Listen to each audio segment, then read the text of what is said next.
UK.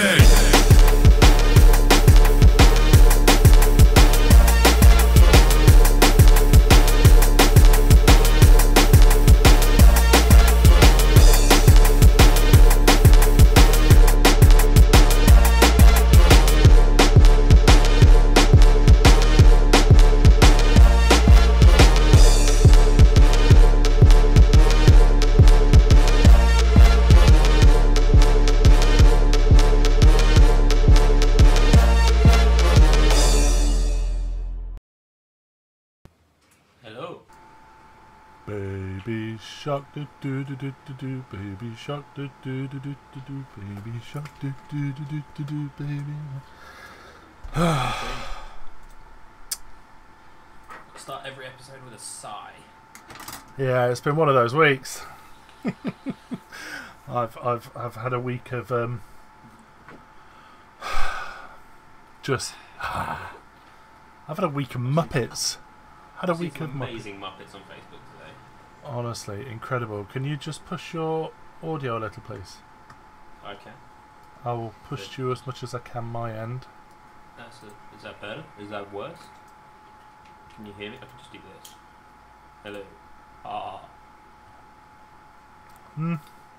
I'm sure everyone will bitch fit if it's not suitable. I can hear you. That's all that matters. I haven't got the greatest track record for audio, which is abysmal for my profession. A little. And we seem to be picking a lot of street noise up as well. Yeah, I have a really busy road outside my house, and how can you not hear me but you can hear the road? It's bizarre. The road is clear as anything. I've just got a message saying there's no live chat. Yeah, there is. Mark, there is live chat. There's people in there. There's people talking now. Hang on. I'm going to go close that window. Bear with me.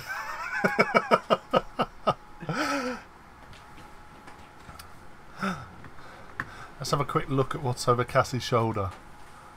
Let's talk about that. Yeah, people. Oh, I'm talking to nobody. People still saying it's too low. Oh, right, 2 minutes.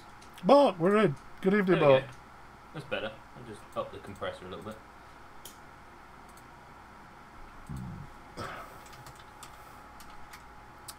I'm Rob's a whip. Okay, there wasn't at the start, but it's gravy now. What? Oh, I'm half a second behind you. You got that before I did. I can't hear the street either. Awesome. Well, you might hear just like the random like motorbike go by, as you can hear the size of his small penis launching past the window. We have hair dryers around here. Oh yeah. We hear it. I'll just cover it with this. Just constantly. It'll be fine. Right, so we should probably talk about something. Yeah. You know. Shall we do a proper start? Shall we? Let's do a proper start. Let's do a proper start. Good evening, welcome to Vape Talk UK, episode 161. This crazy world. I should have said this crazy world, but for some reason we put the crazy world. I know. Let's blame Chris because he's not here. So this week. It is his birthday. That's no excuse. No excuse. So this week we have our regular red-bearded friend, Cass. Hello. Chandler is still swanning around the Mediterranean somewhere. Not really heard from him this week. He's not abused us, so maybe he's quit. I don't know. We'll see. No, he's gallivanting around Europe, isn't he? Yeah, something like that. I saw he posted pictures of Amsterdam and all sorts during the week. I'm sure he's having a lovely time. But hey ho. And it's Mr. JB's birthday. He's, I don't even know, he's probably 24 or something. No idea. No idea. Didn't he say he was like 39 or something? Get off, he's only in his 20s. Oh shit. He's only in his 20s, he's only a baby. I mean, I remember us talking about it like end of last week, and the number 53 came up, the number 40 came up. There were a lot of numbers. So. Yeah, we're talking about age, not weight. I'll give you that. Fair enough. So have you had a good week then? Yeah, it's been good. It's been a week of Muppets. It's been a week of irritating Facebook posts. It's been a week of a lot of misinformation in the news, and people misunderstanding that for what it absolutely isn't. So I kind of feel like we should clarify a bit, but I'll leave it up to you. Oh, cheers. Cheers. Right. I also have had an absolute week full of bellendery and Muppets, and I'm in two minds whether to talk about the Facebook post that we might be both referring to, but we'll see as the show goes on. If we run out of if we run out of content, I will share it, but I need to be very careful how we talk about it. So can I talk about it? I have no connection. You have no connection. I don't want people finding the post though, because absolutely nobody has posted on it, absolutely nobody's commented on it, absolutely nobody's liked it. Okay, and so what I don't want... Context, an unnamed poster on an unnamed vape group decided to have a right old bitch fit about the cost of a certain unnamed vape company, saying that their unnamed drinks and their unnamed juice prices they don't correlate, and why it's so expensive to produce 100ml bottles for 15 quid, and he was complaining that his drinks, which are essentially flavoured water, carbonated flavoured water, yeah, carbonated flavoured water, were equally as expensive, blah blah blah blah. Basically what you've got is this tight ass who doesn't want to pay out for juice, premium juice. We're not talking about Kevin who's mixing it in his bath down the road, right? Sorry if there's anyone called Kevin on the chat. We're talking about a professional, fully legit company producing a premium product, and you don't want to pay out for it. I mean, can you imagine the astronomical overhead? Like, until I got told this week what the overheads were, I had no idea how much it was. And I mean, Mark's laughing about it because we had this conversation a couple of days ago. I think it was midnight, 1 o'clock this morning. I think we had the conversation. easily, and. Yeah, it's like, okay, smokers, probably everyone in this chat knew the pain of having to spend up like 10, 15 quid every couple of days on their fags, right? And if you're a 20 a day guy or girl, you would spend it. No matter what they cost, you would buy them. If the price went up 25p, you would buy them. You wouldn't even complain about it, you'd just buy them. You know what, now Cass, do you know what boiled my piss about the whole thing? What's that? Was that he made the comment, they've already got the clean room, they're already making the drinks, so all they're trying to do is profiteer by selling e-liquid. Now he seems to think that we manufacture e-liquid and the drinks in the same place. No way. No way, you cannot have nicotine. And, okay, there's no nicotine in this particular brand. But it's two different products. There's no way you produce e-liquid in a drinks factory. Do you know what I mean? It's just... honestly, it just... But does anyone else notice that vapers are the tightest bunch of assholes when it comes to paying out for something? Ever. I bought a bottle of juice, 2 days ago, right? 15 quid for the bottle, and it wasn't even 100ml, it was a 60ml or 50ml short fill. But I was happy because I knew how good it is. I'll talk about it in a bit, but yeah. I did the same. I actually paid full price for a bottle of juice today. Nice. I can't remember the last time I bought a bottle of juice to vape. No, to be honest with you, I'm lucky enough to be in a position where I don't have to buy that much juice. But I can actually... See, I saw another post yesterday. My missus has just written that down. You can't teach stupid. Excuse the stain. She was excited when she wrote it. You can't. It's true though. You can't teach stupid. I don't know. It just annoys me when I see a lot of people. You normally get these sort of home brewing elitists, right? Going, oh mate, I bought 400ml for like 5 quid, and spending a tenner on a bottle of juice is way too much money. It's like, yeah, but if you could imagine the money that goes into creating these juices, it's gonna be more expensive. You know? And I'm not saying everyone who DIYs is a DIY elitist. Absolutely not. It's a very economical way of making your own juice. But don't get all high and mighty when someone wants to buy one from a company. You know what I mean? That wasn't a dig at anyone in particular, was it? Was that? No, that wasn't a specific dig at any one person. No. No. I just see it in general on a lot of groups.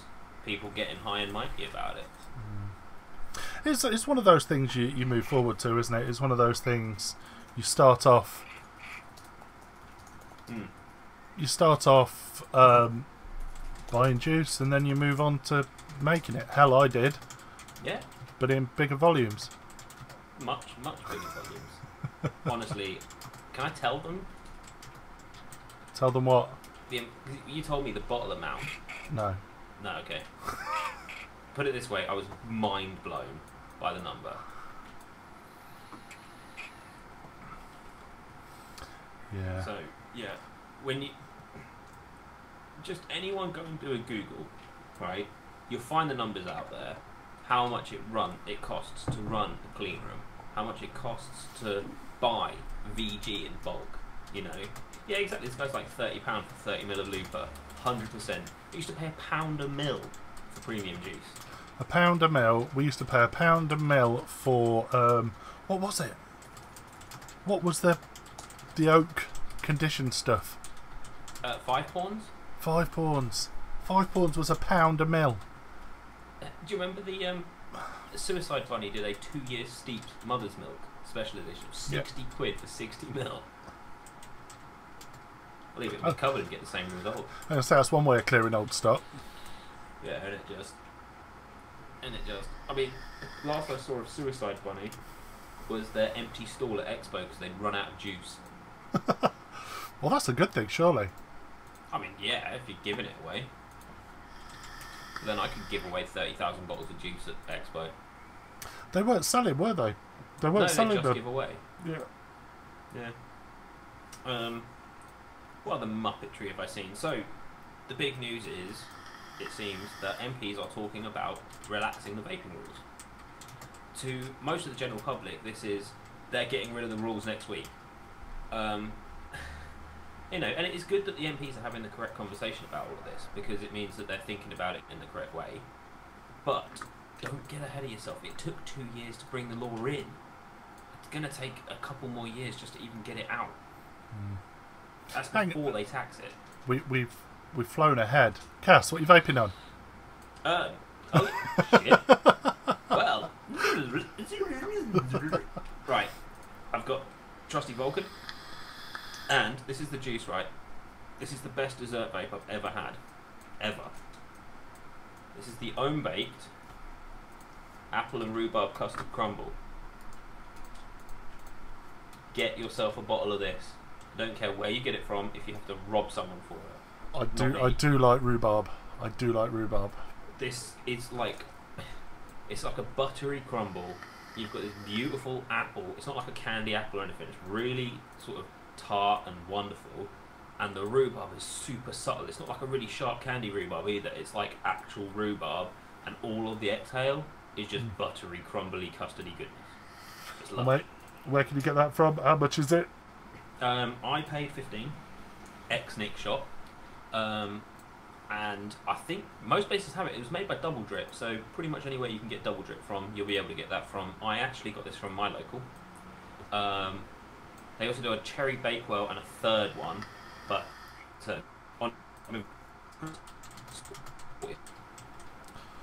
we missed all that. Did it just potato? Yeah. Excellent. I say, I've been vaping it pretty much non-stop for the last 48 hours, and absolutely get. I mean, probably somewhere like Vape Club will have it. Go to the website. I mean, just look for. I think it's on Double Drip's website.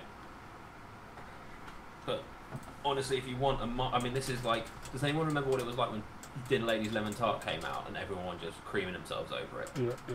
This is this again. Hold the bottle up again for us.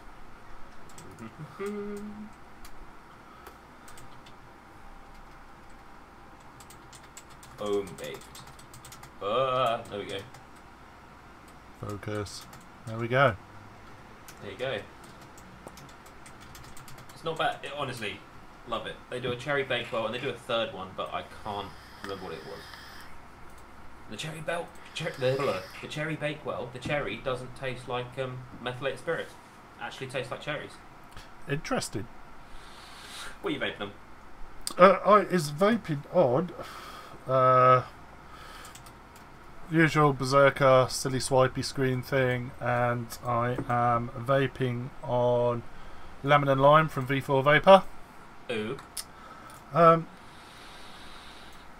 bottle of juice I bought today Yeah. was from Barista Brew, Oh mate, they're so good. and it is raspberry cream cheese Danish. And what do you think? I remember trying it when they first released it a couple of weeks ago, Mm-hmm. and I finger dabbed it, and I wasn't impressed. Right. I went back into. I was in Flawless today. Had some business to sort out, and finger dabbed it again. Okay. And yeah,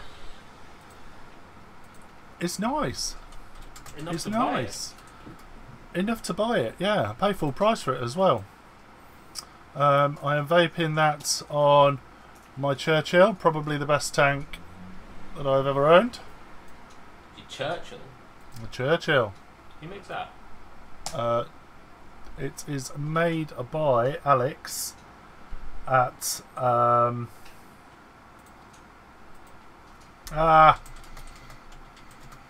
yeah, can't remember. Can't remember. Let's have a look. Have a Google. So you got rid of the Hurricane then? No, I've not got rid of it. I've just just not been using it. The potato again. Yeah, it's. I think it's a Nemo thing. E-apothecary. E-apothecary. Oh, okay. Yeah. Quite impressed. I was a bit worried by the cheese, I've got to be honest. And whilst But yeah, is it cheesecake cheese or cheese cheese? it is hang on. An RX 300. It's an RX 200, but with the DNA chip. Oh, you got the posh one. Yeah, still going strong. I've got the cheap black one somewhere as well. But no, still going strong. I use it for when I'm using high power. Yeah. Yeah, it's definitely got a cheesy twang to it, and it's got that real. I don't know if you remember. How long have you been vaping? 3.5, 4 years now. When you first started vaping and you bought a raspberry, Yeah. and all raspberry had that certain taste, Mm-hmm. that certain artificial taste, and to me it's got that, but it's kind of a reminiscent taste for me. It's not. I don't dislike it, but I don't like it. Yeah. It's You more of a. remember- Go on, sorry. It's more of a reminiscent. Oh my god, I remembered that. Do you remember a juice line called Counterculture? No. They were one of the expensive ones. I think they paid about 26 quid for 30 mils of that. But they had one called, I think it was called Pierced, and that had a similar flavour to it. But that was way back when. I mean, 3.5 years ago now. I For think me- our most expensive juice that we've ever stocked. Can you think the most expensive juice we've ever stocked is? If you go back to the 120ml days, Mm-hmm. couldn't even tell you. I know 120ml was about 45 quid. 45 quid. The most expensive one I ever stocked was Hobo Joe's. Hobo Joe's wasn't expensive. No, I know, it was about 35 quid though, which was insane for the money you got, but now, like in short fill version, it's more expensive than anything.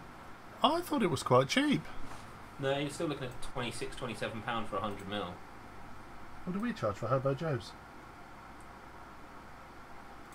It was 30 quid when it first came out. It was 30 quid when it first came out. Definitely 30 quid when it first came out. And I think we're about that still, if not cheaper, on the short fills. You able to still get hold of grime? I'm not sure we've got any in stock, but we have been able to get it. Because I know my guys just haven't been able to get hold of it. Well, I'm assuming you're getting it from the same place you used to. Yeah. But do you remember their flavour filth that they got rid of? Yep. The intense blueberry yogurt. Oh, no, that. I mean, it was full of diacetyl, so it probably went. But Yeah.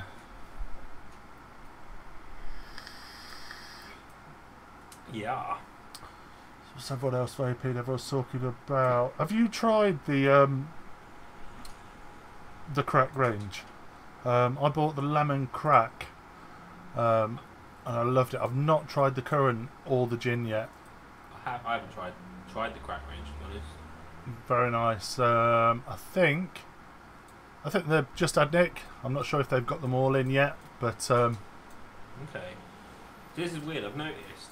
I'm on the east side of the country, and you're sort of central west-ish, right?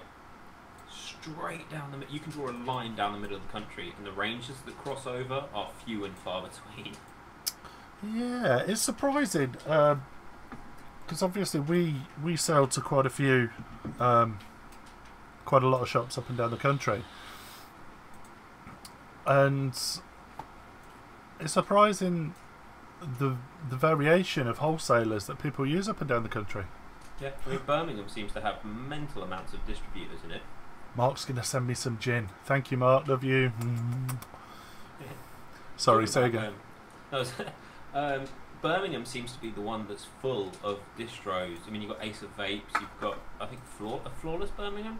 No, they're Leicester. They're just down the road from me. Oh, okay. You've got places... I'm looking on the back of the bottles, and so many of them are like Wolverhampton, Birmingham, Brierley Hill, like all of the Black Country. It seems to me, I didn't realise that Birmingham had kind of turned into the new Manchester. Yeah. I'd got no idea. You know, there's obviously the Ace of Apes. Who else in Birmingham that wholesales? Shady, Birmingham. Yeah, Josh Jammer from Birmingham. Yeah, that's because it's made by Ace of Apes.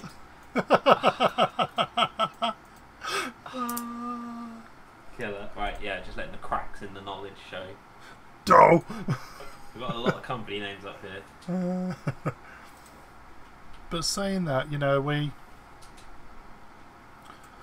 deal with a distro down in London. We deal with Flawless, obviously. Yeah, just the wholesalers that shop use seem to be very, very, very random and varied. Yeah. But right then, where were we? What were we? Talking about MP stuff. Yes, Houses of Parliament. We were talking about. Yeah, carry on. Yeah. So I've been getting a lot of people say to me, "Oh yeah, you know, we can smoke in pubs now," and it's like, no, right. Let me break this down. So, vaping inside is purely down to business policy, right? Now, the policy of like your public transport, most of your supermarkets, most of your pubs and restaurants is no vaping, right? But that's not backed up by law. That's their choice, right? Yep. If the law comes out and says you can vape inside, we're not going to do anything about it, the pubs can still turn around and go, get fucked, because that's down to them. Yep. You know? And people don't seem to, you know, it doesn't come under the same laws as smoking. Now, you sent me a link about public transport earlier, and being able to vape on public transport. Personally, I don't actually care about not vaping on public transport, because if they do allow it, there's going to be some twat with some fuck off vape blowing clouds down the fucking carriage or the bus, ruining it for everyone. And the way I believe it, right, is I use vaping to give up smoking, right? And it is my right to give up smoking. It is not my right to vape at the disadvantage of someone having smoke blown in their face. You know, it's their right to travel on public transport without having to be in discomfort like that. So just because I can vape doesn't mean that they should experience it as well. Completely agree. My ruling has always been, if you can't smoke, you can't vape. Yep. You've got these bellends that walk around Tesco chucking bare clouds, bro. Yeah. It just makes the rest of us look like utter dicks. you know, everyone gets tarred with the same brush. Oh, of course. So to me, if you can't vape somewhere, you don't smoke. I wouldn't walk into somebody's house and vape. I'd make an excuse. I'd go into the garden. I'd go and stand on the front, and I'd vape. Yeah, I certainly wouldn't if there was kids around. If there was, well, regardless if there was kids around, I would not do it. If I was in a pub, I would not vape. You cannot smoke in pubs. You shouldn't be able to vape in pubs. If it's a vape-friendly pub, and they're happy for you to sit there and blow your bare clouds, bro, then so be it. But absolutely, I don't want to inflict my sickly sweet custardy smell onto someone that's eating or just sat there minding their own business. I mean, I think if you can limit yourself to, let's say your pub says, yep, we allow vaping in here, but no cloud chasing, get yourself a little device, blow it onto the floor, and don't blow it into anyone's faces. I mean, all the pubs around here where I live have all been ruined by one bloke. And that one bloke, when I can vape wherever I like, it's my right to vape, got himself banned from all of the pubs, and all of the pubs banned vaping. And it 100% ruined it for everybody. And anywhere that was quite happy to let you have a little puff on your little pen vape, because we've got a fairly an older population, shall we say, where I live, who are quite happy to puff on their little pen device inside. They can't do that anymore because these one or two people thought it's my right to vape. I can vape anywhere I want, without people wanting to be able to sit and have their meal without having a giant cloud of donuts in their face. I know I wouldn't like it. No. You know? No. Most of the cafes around where I am are pretty cool about it, though. Same. Oh, we've gone spud. There we go. No. We're back. Yeah. Yeah. Sometimes, and I know the worst one for me, Lindsay used to vape. She used to vape the barista brew, the caramel macchiato. Lush. It's beautiful to vape. Have you ever smelt it? Not vaping it. Yeah, it's rank. It Smell. fucking stinks. It absolutely fucking stinks. And if Lindsay's vaping in the car, I'll actually open a window and I'm like some sort of dirty smoker. Yeah. And just because it tastes nice doesn't mean it smells nice. No, exactly. I mean, I think all of this sort of being able to vape indoors or vape in pubs and restaurants and public transport ties into them talking about relaxing the laws. Now, the one thing they shouldn't relax is the regulations on having things registered. I think that should stay where it is because it allows the quality of standard, and I think that it stops the cowboys coming in. Absolutely. I'm quite happy for them to get rid of the 10ml bottle sizes, and I'm quite happy for them to get rid of the tank limits. You know, tank limits I agree with. Do you think there ought to be an upper limit on bottle sizes?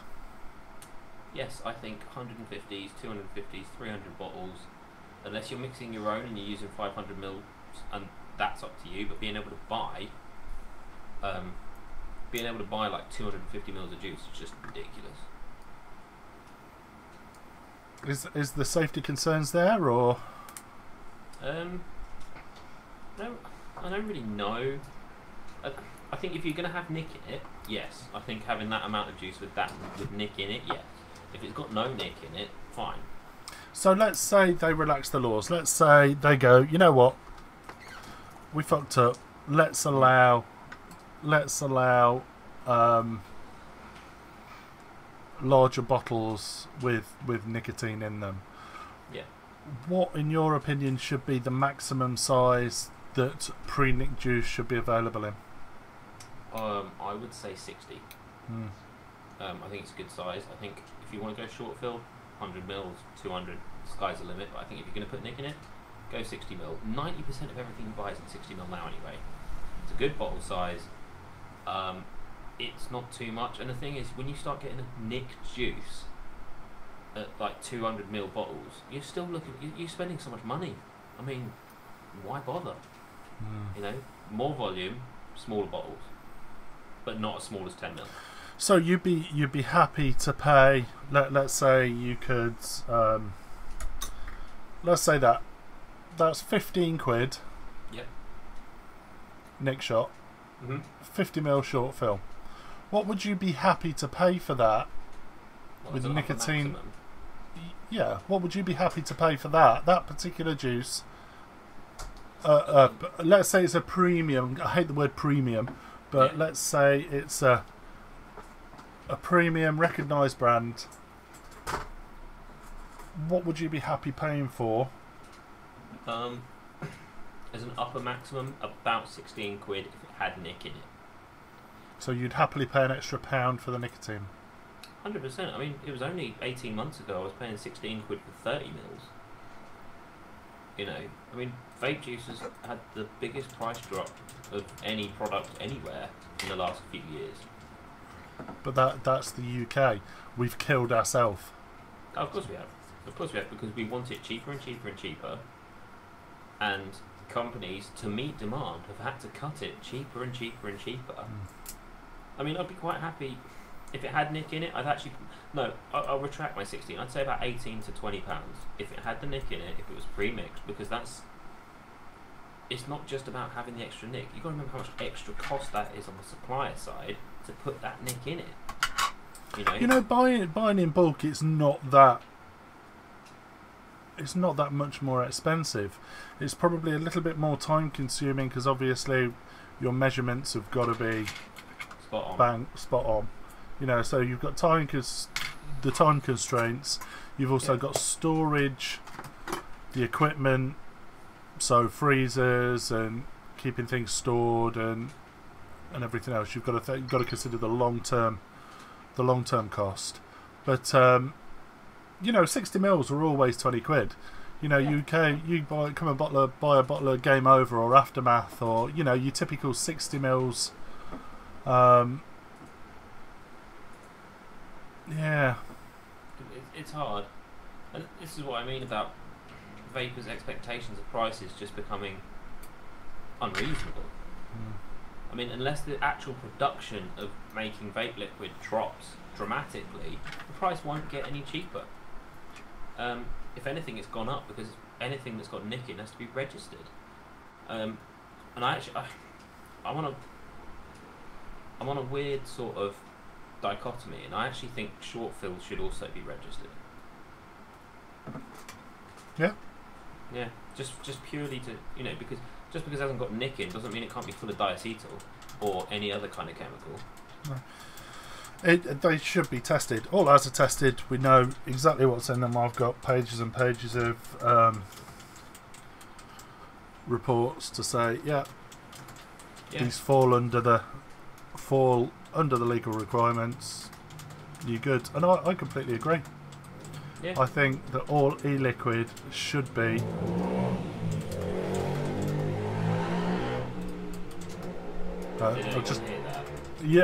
Considerably. It went from right to left. Which is strange because I haven't got a stereo microphone. But yeah. It must be my head. Maybe. I don't know. So, okay. So what was I saying? What was I? You're talking about being registered and having reams of paperwork.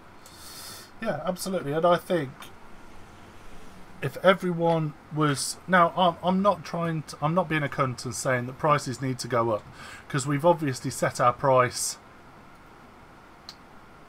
We've set the price now. Expectation is that a decent e-liquid's going to be about 15 quid. Yeah. Excuse me.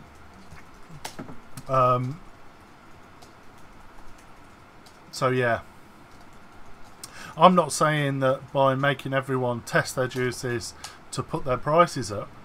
No, of course not. And I think it's almost like a rite of passage. If you're going to put your money into it to have it tested, absorb the cost of that, because it is only a one-off cost, isn't it, essentially? And that is in itself proof to the consumer that you're serious about it, that you're not just banging juice out for a quick buck, because there are a lot of people doing that. very much so. Yeah. But it's the same as anything, you know. If something becomes popular, people will jump on it. They'll see a quick buck. Yeah, They'll go, well, if I use cheap ingredients, cheap machinery, no clean room, I can produce. And I don't want to hold a bottle up because I'm not referring to anyone in particular. But I can. There we go.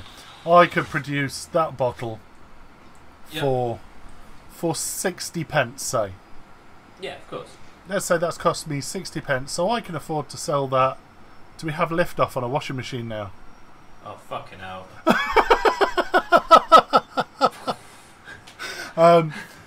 This is terrible. 2 seconds.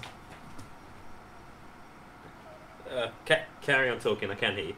Okay, so, you know, I'm not saying that you can produce that for 60p, but I'm saying that, you know, they will produce that. They could produce that for 60p. Therefore, we can get away with selling it for, I don't know, retail £5, for example. Yeah. Now, whilst the margins, you know, from a business point of view, are very, very, very good. Mm-hmm. But at what point are you killing and destroying the market? Oh, 100%. I think if you can come out with a juice that gets a lot of traction and it's dirt cheap, right? And you're not applying to a specific niche of the market, right? So if you say we're a cheap juice company, we're applying to a specific niche of the market, and we're not affecting anyone else, then it won't affect anyone else. If you're coming out and saying this is the new standard for e-liquid, everyone should be at this price, and other companies start cottoning onto it, then it's going to ruin the market. It's going to make it even harder for people.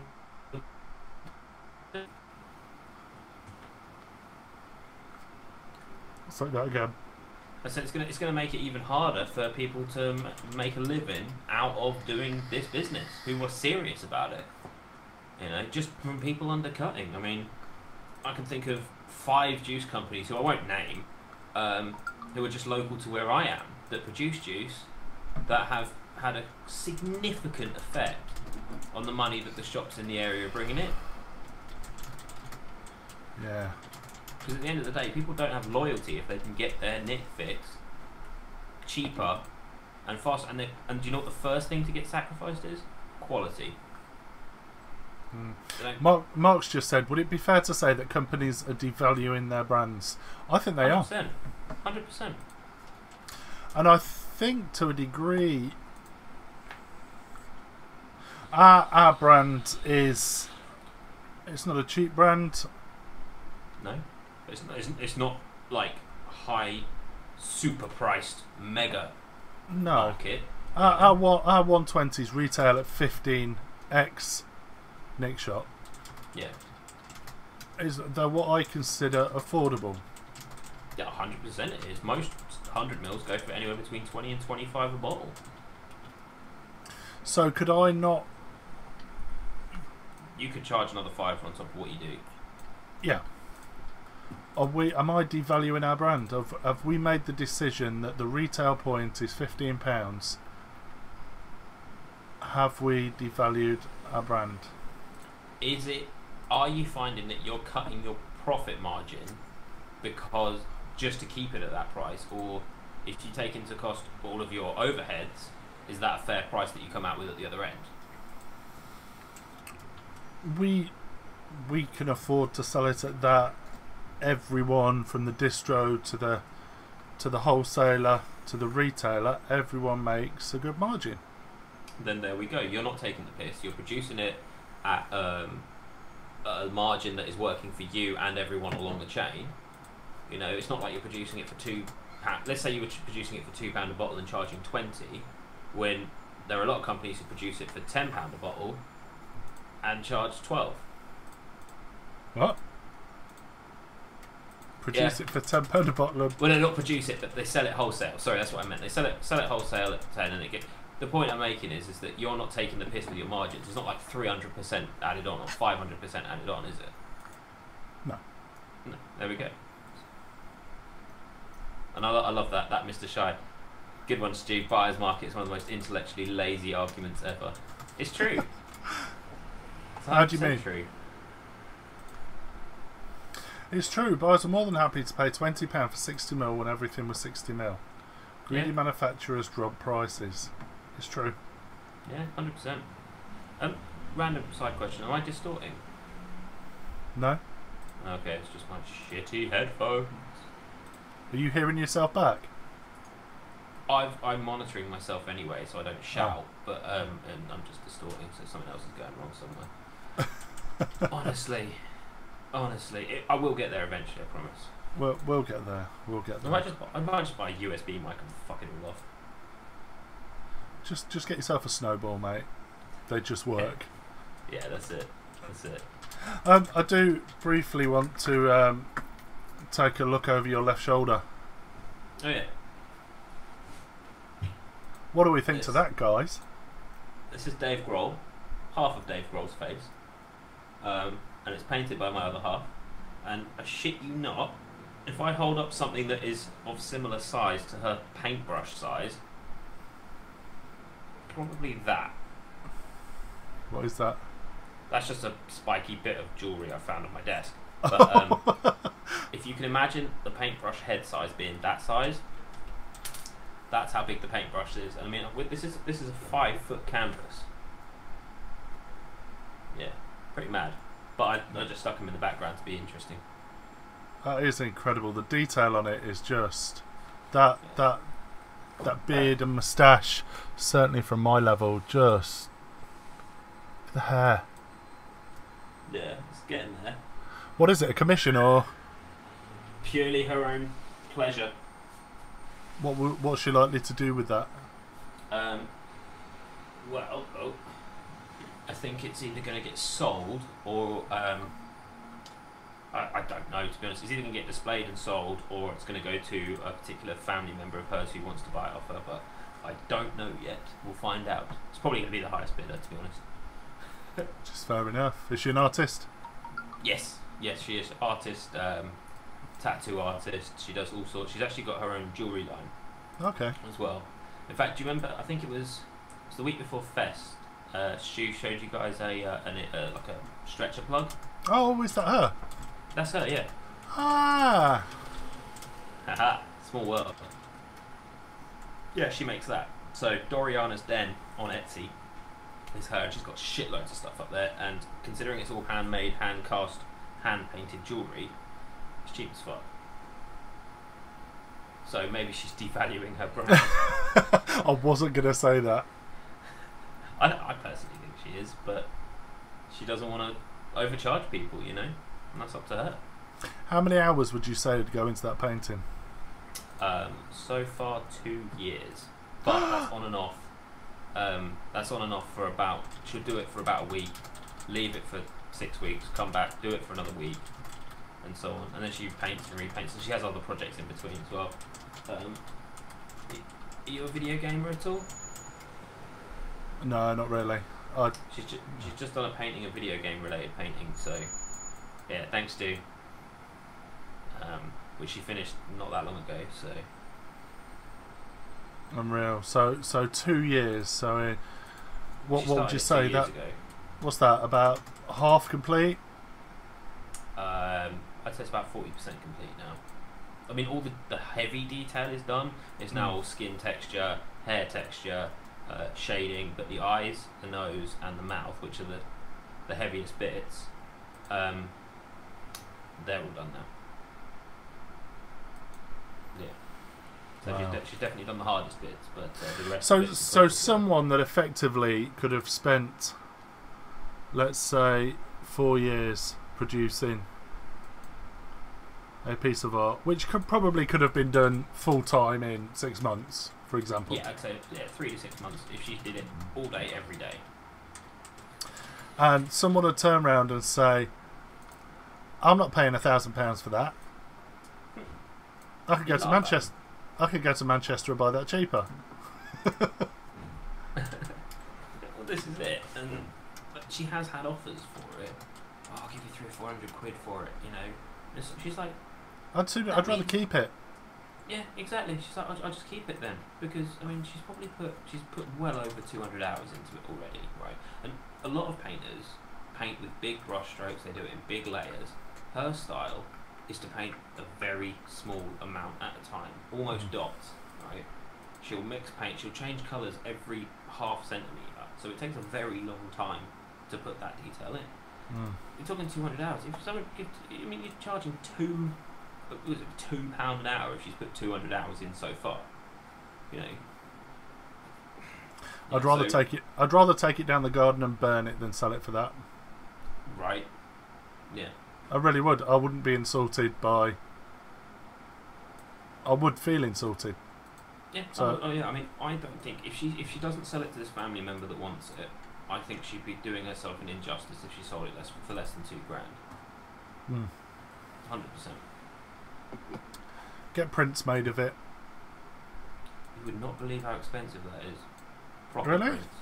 Yeah, she had another painting of hers was a David Bowie portrait. It was only about A3 sized, and the guy wanted 150 quid for the main scan, and then to print it onto paper was like £3 a print, nothing. But to print it onto canvas, he wanted over £60 a print. Fuck off. Now I don't know whether it's just that guy being a cowboy and taking advantage of someone who didn't know the business of printing that well. I'm sure you can get it cheaper than that, but if anyone knows, can you get me a Hankson t-shirt? Brilliant. I've never seen a Hankson t-shirt. Don't Hankson produce everything ever? Does chat seem to be a bit detached tonight? Are we like 20 minutes? We're the detached ones. Something's wrong because people are like commenting on things that happened like 10 minutes ago. No, I mean the painting is coming in. The painting comments were coming in just as I was talking. Yeah, true. Here we go. Look, Stu's saying I charge £10 an hour plus materials for my paintings. See, I still think you're undercharging, Stu. But I think the difference is with Stu's is how small his final pieces are. I'm assuming that we're talking about his cards. Yeah. Again, people assume, well, it's only a small card. It can only be worth X. Yeah. Or something that's A3 size is going to be worth considerably more because of the size of it. And something the size of that, at the size of you, yeah, is obviously going to be worth considerably. Oh, I don't know. I'm talking about the this way, the talent it takes to make those paintings that Stu does at that size is insane. Yeah. You know, I mean, when I first met Stu, I had no idea he did any painting. It was only in the last 6 weeks, 2 months that I knew he even painted. Yeah. And then I saw the stuff he's coming out with. I was like, alright, shit. Yeah, there we go. The one I showed you earlier costs 55 quid. Double it. For the quad, double it. Yeah. No, I get it. I get it. And like you're saying, 70 to 100 quid for a trading card, to me, that's a hell of a lot of money. Yeah. But obviously to a collector, to somebody that appreciates the genre, to someone that I'm not saying that Stu at all is overcharging for what he does. Don't get me wrong. I'm saying that. I think outside of the Magic the Gathering world, you'd get more money for those paintings because they'd be taken as individual pieces of artwork in their own right. I think Stu's probably guided by the market forces within that world as to what his pieces are worth. If he came in and went, right, this is £900, people in that world would probably go, nah, fuck off, what are you doing? But outside of it, in its own right, there'd be someone that would pay that. Yeah. But that's a bit more of an exception. I mean, Stu would probably turn around and go, Sharpcast, you know nothing. But yeah, I mean, but then is anyone here been to the Tate Gallery, right, in London? No. Right, on the wall in one of the galleries are 3 blank canvases, right? 3 blank canvases. That's in the tape fucking gallery. I could have done that. Right? I could have bought 3 canvases and smacked them on the wall. You know? I do a Tracy Emin artwork every fucking morning. I assume that's a shit joke. No, it's the untidy bed. Oh. It shows what I'm a complete heathen when it comes to art. I mean, Sam Squires here says, I think the value is in the eye of the beholder. Absolutely, but still don't undercharge yourself. If you put a price on a piece of artwork and you don't sell it, it's because you haven't found the right buyer for it yet. True. True. I think free liquid. Yeah, it goes for hardware, it goes for e-liquid, it goes for everything. I think we're going to get Chris. He's just. Actually. I think so. He's not joined us yet, but I'm sure he'll join us. I know he's got a few things he wants to talk about tonight, like what he got for his birthday and the fact his house has just been wrecked. Yeah, I saw that message. Do you think he got a birthday blowjob? What, do you think he's got one? Or he's going to get one? I don't know. I don't know what Dave's doing tonight. Maybe he's busy. Maybe. What else do we have to talk about tonight? I'm just going back to our show notes. The thing from last week, the infographic that you found. I think we'll hold that for Chris. Yes, he was the one who found that. Oh, here's mine. Right, give me a second. I found this little bit. I don't want to say worrying, but worrying. Go on. It was something because we do a lot of work with on trade. On trade? On trade. So alcohol sold in pubs and okay, yeah. Stuff through the drinks. Yeah. So we do sell e-liquid into bars and stuff. So I think it is. So this, that's a photograph of a vending machine in a London hospital selling e-liquids. What are your thoughts on that? Mixed. Firstly, I don't think vape products should ever be sold without any kind of information behind them. Right? Someone who wants to give up smoking, oh, there's a vending machine, I'll just start vaping. No, I think you need that. I think you need to be more equipped than that. The thing that I do like about it is it shows that hospitals are prepared to embrace vaping for the good thing that it is.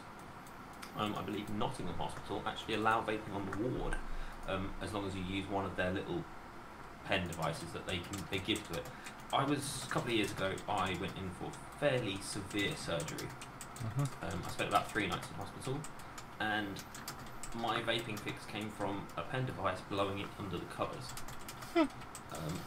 Because it would have set off all the alarms. I even saw a Facebook post shortly afterwards about a bloke who was bragging about the fact he set off the fire alarms in the A&E department, for which he got shredded for online. But yeah, back to the point. I think it's good that hospitals are embracing it.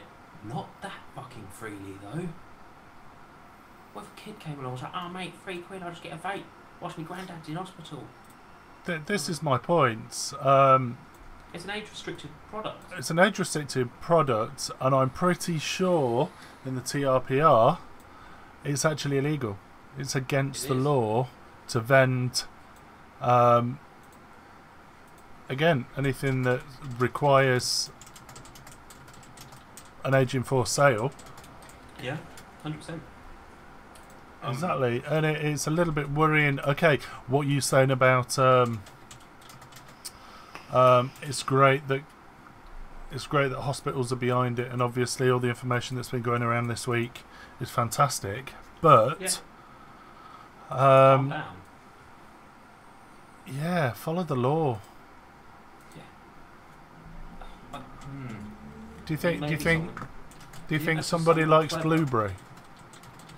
Do you think that's a hospital thing where someone just bought up a load of them and banged them in where they'd normally be like crisps and chocolate bars? Probably. I'm struggling to see. It's a bit of a shit photo, to be fair. Is it a current photo though? Is it like recent?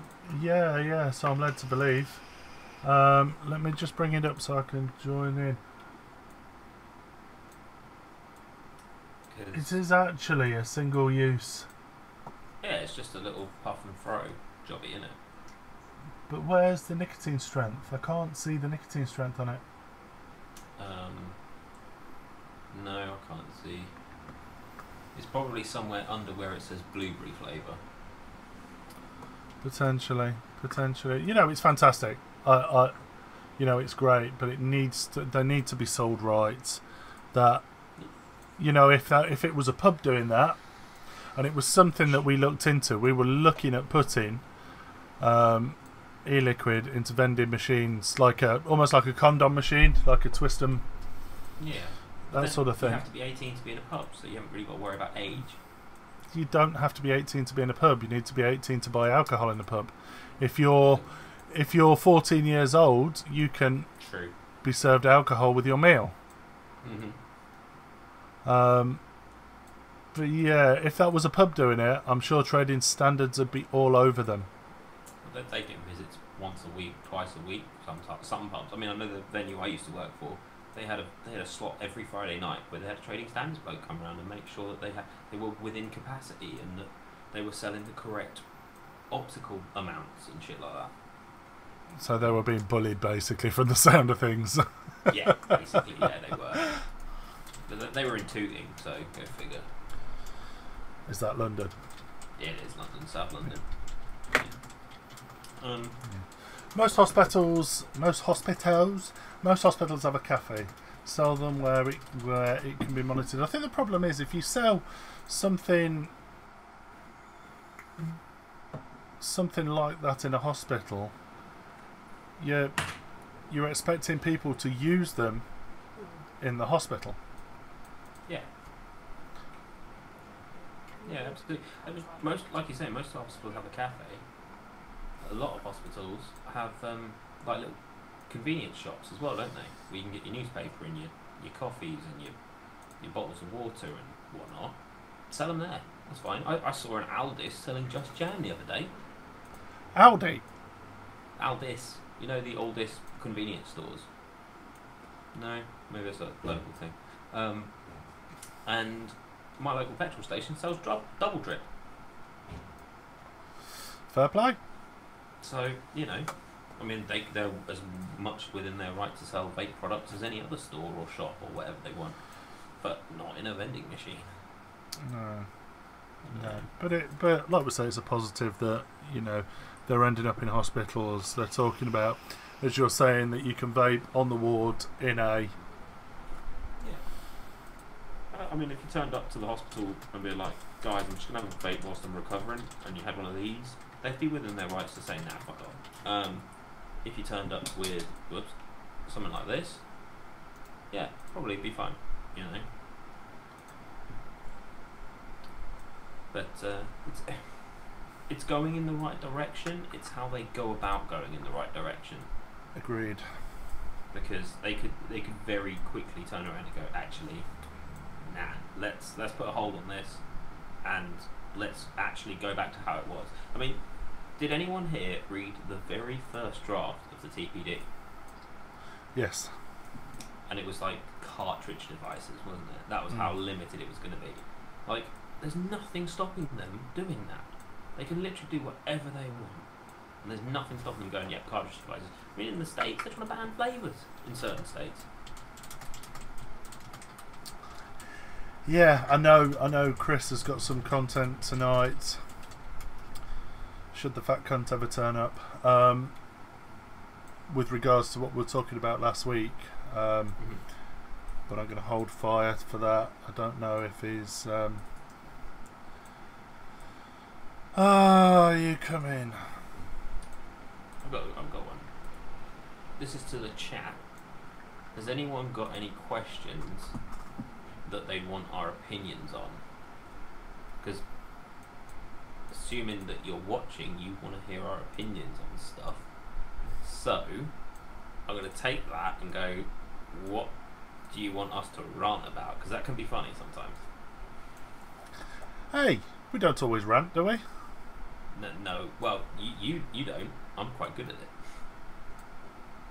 Oh, we do rant. We're terrible for it. That was something I was surprised about at the weekend. I've not actually held a new packet of cigarettes in a long time. Have you noticed there's no nicotine content on the sides? That's exactly where I was going. There is no nicotine content. And I'm surprised by the health warnings and lack thereof. You know, on a shelf, I know you can't see them on a shelf anymore. Can you read what the health warnings are on that? No. Does it cover 30% of the packet? Ah, there's the point. Stu, I love the 350 tubes, but I've only come across 2 of them that I like, and I can't remember the names of them, and one of them was at Vape Fest. Don't set me off on the 350 tubes. I purposely didn't. I didn't bring this up the other week, did I? No. Go on. I had a bit of an issue with the 350 tube. I think I got rid of all the photos. I'm not going to do it. Let's just say there was a 350 tube that was released at Fest by a certain vendor. Okay. That was almost a carbon copy of another 350 tube. Alright. Which was considerably cheaper than this said tube released at Fest. Okay. I mean, it's quite vague, so it's hard to comment. Extremely vague. You know the story. I told you the story. Were you? Oh no, I didn't. Were you with us then? Know the story. No. Leave that for the chat. Yeah. What other things? We've got quality of coil heads. Most of them suck now. Chubby gorillas that just piss out the spout. Especially those bottles. Someone's like, tell you what, here's a really great bottle design. Should we have a removable spout in the middle? So it's twice as likely to fucking piss out everywhere. Oh, they piss me off. In fact, I'm not going to mention the company name, but I had a box of samples delivered to me at the lab today. Yeah. A vendor's name that sounds like Smell Smire. Yes, they did sound like Smell Smire. Very much so. Very much so. Smells. Okay, I now know.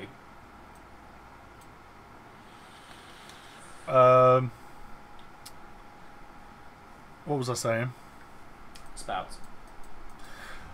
And they sent me samples of these bottles with spouts and little pushy top and everything else. Now, those of you that don't know, we only use chubby gorillas, and we use them.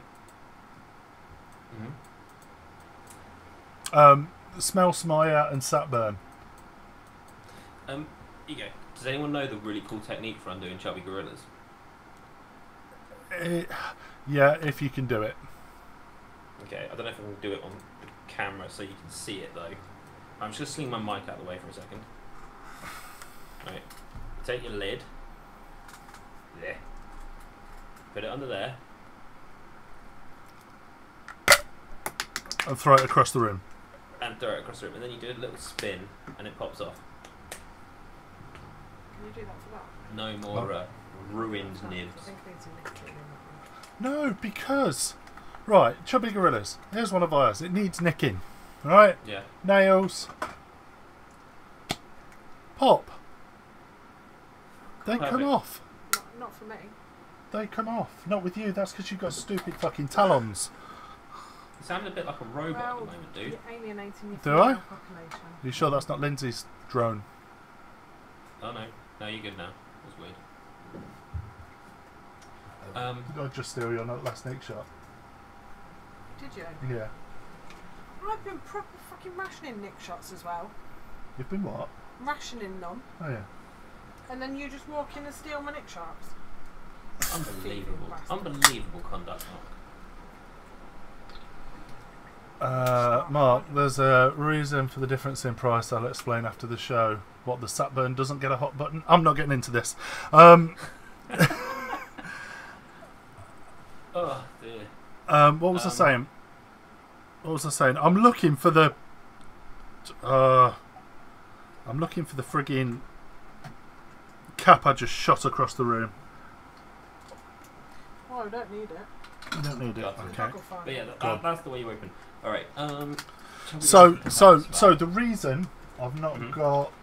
got one. The reason, particularly, we use chubby gorillas is the way they're designed.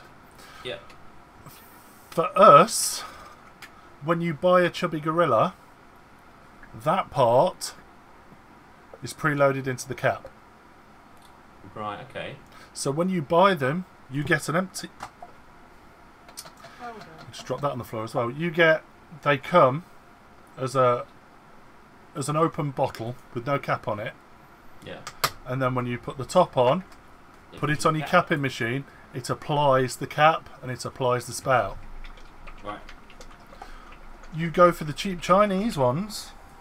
No disrespect to the cheap Chinese ones, apart from they're cheap and shit. I've got a You funny have story about that in a minute, but you have to apply the nibs manually, Oh. which is fantastic if you're running a. How many beers have I had? Not enough. Not enough.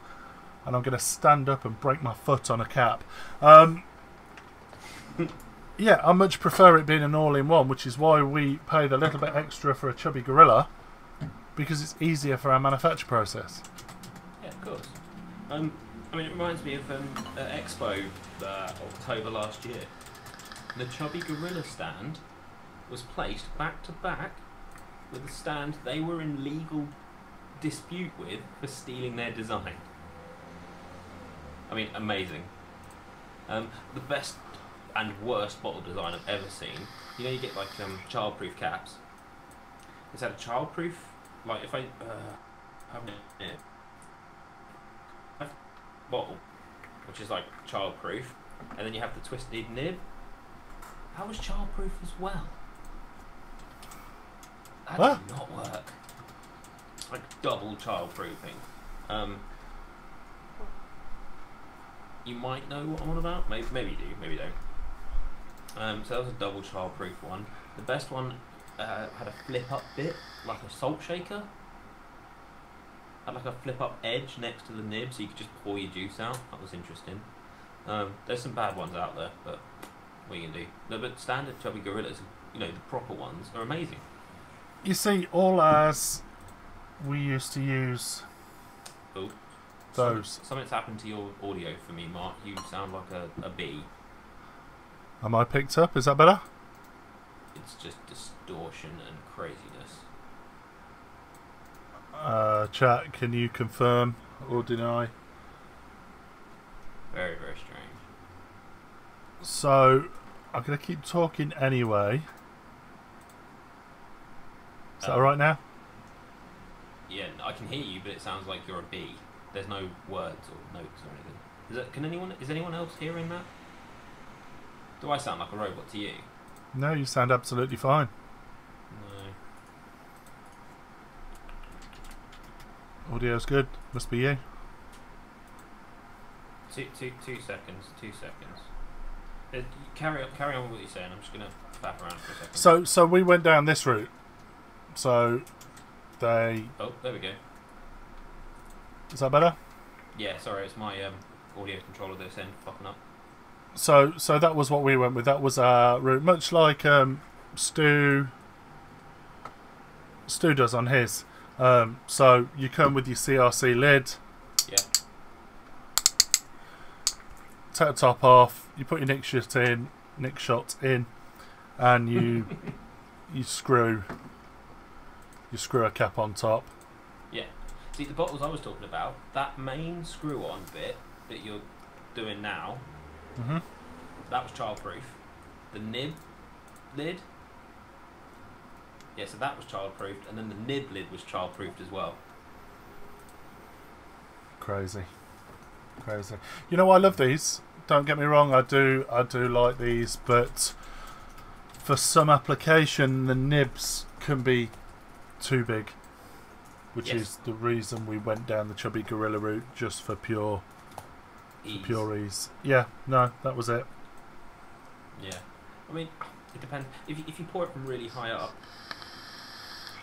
Yeah. Oh. Yeah, if you pour it from really high up, you'll get that thin stream of juice. Aye. What else did they want us to talk about? A second-hand market, or rather the bottom falling out of it. I think the second-hand market isn't too bad. If you go to your, I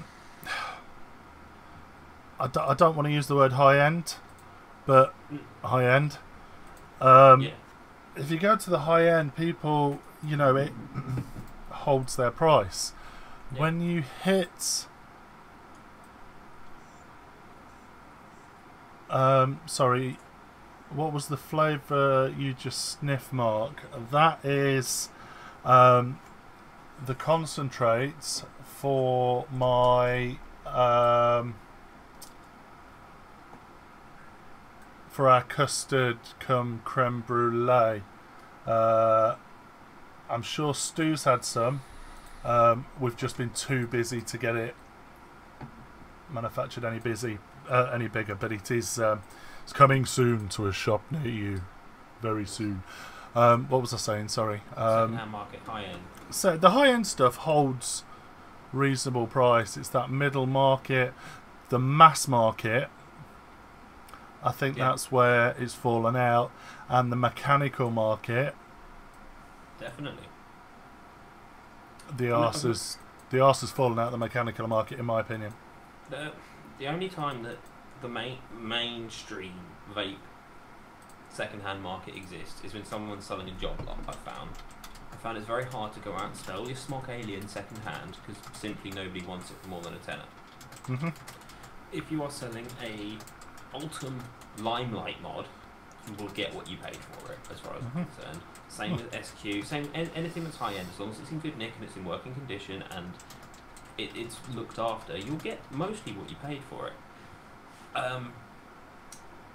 I remember an unnamed shop decided to start selling hexomes much cheaper than the second-hand market was. 25% cheaper than the second-hand market. Original hexomes. Hexome V... V2s. Hexome V2s, they were selling them for about 30 quid cheaper than they were second-hand. And these are brand new, right? Because the Hexome V3 was about to come out. And in that particular area, it killed the second-hand market for those mods.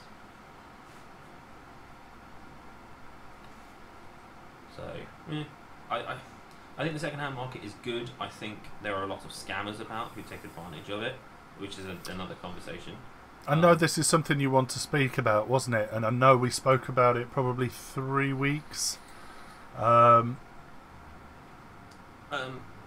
3 weeks ago, we were talking about vape court and police in the industry. I know it was something you wanted to touch on tonight, wasn't it? Yeah, I mean, I will only touch on it briefly. I think that if you have been scammed or you have been stolen from, I think you either go to the proper authorities or you go through your payment providers, i.e. PayPal, eBay, whoever, right? If you're stupid enough to buy it through Facebook and not use PayPal goods and services, accept it, move on. You were the idiot. Fine, tell people about them, but I don't understand why people think they have the authority to out people. People make mistakes, and there are scammers out there. Don't get me wrong, I'm not defending the scammers. There are scammers out there, and there are people who are out there to fuck them over. But people make mistakes, shit goes wrong, stuff gets lost in the post, right? It happens. But these people aren't necessarily, they've given themselves the authority to ruin people's lives on Facebook in the vaping community because of one event. I mean, okay, if you bought it through PayPal goods and services, go to PayPal, you know. This is why I don't do trades, personally. I think they're a janky way of getting vapes.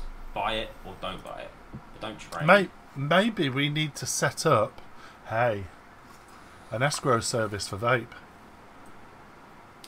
Oh, what, will you send it to the neutral party and then they send it on?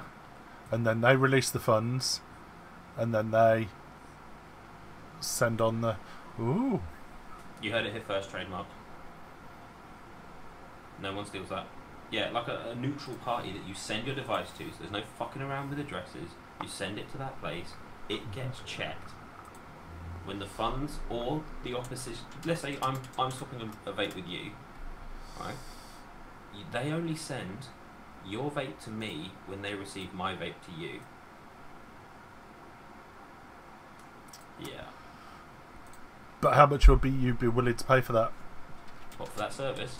Yeah, that's the problem, isn't it? It is, but then it depends how much you value your mod and how little you trust the person you're trading with. VT UK escrow, that's it. VT UK escrow, that's what you do. I've got a spare office at work. We could do that. We could do that. I like the idea. You've seen what Stu's just put? Foam escrow.